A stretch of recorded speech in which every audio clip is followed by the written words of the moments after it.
Hello ndugu mtazamaji, hizi ni mbinu 5 kali za kumsaidia Silolena.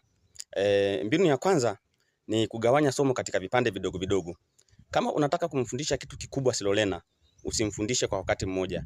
Jaribu kugawanya somo hilo kwa vipande vidogo vidogo na umfundishe kwa wakati.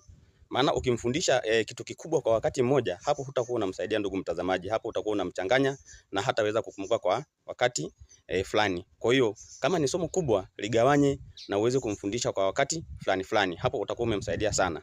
Lakini mbinu ya pili ni kutumia vielelezo. Vielelezo hivi kwa kawaida tunasemaga ni visual aids. Visual aids kama vile picha, ramani, michoro, picha mbalimbali, video ndogo ndogo hizi zinawezaga kuwasaidia sana. Unaweza ndugu mtazamaji, muda mwingine ukawa unamdharau Silolena kwamba ni mjinga, lakini mimi nikwambie tu ukweli, Silolena sio mjinga, isipokuwa yawezekana labda wewe hujamchagulia tu au haujapata mbinu sahihi ya kuweza kumsaidia. Kwa hiyo Silolena anaweza akawa ni mzuri sana katika kuona, katika kutazama au katika kufanya kitu kwa kushika. Kwa hiyo tumia visuals ama vielelezo ili uweze kumsaidia Silolena na yeye uweze kujua kwamba yeye ana potential kubwa sana.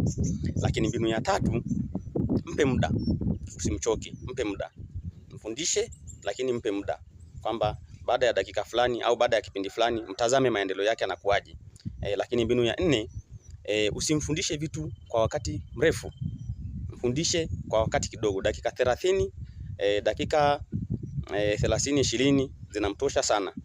Hapo utakuwa umemsaidia sana kwa sababu ubongo wake unapata vitu taratibu taratibu. Kwa hiyo mfundishe taratibu taratibu, usimpe vitu vingi au usimfundishe muda mrefu, masaa mawili, masaa matatu, hapo utakuwa unamsaidia. Na mbinu ya mwisho, usimchoke, mpe mazoezi ya kila wakati. Mwambie ashiriki na wenzake katika kufanya mijadala mbalimbali, hapo utakuwa umemsaidia sana Silolena na utamwamini na utakuwa umemsaidia kwa kitu kikubwa sana. Silolena sio mjinga, naye ana akili.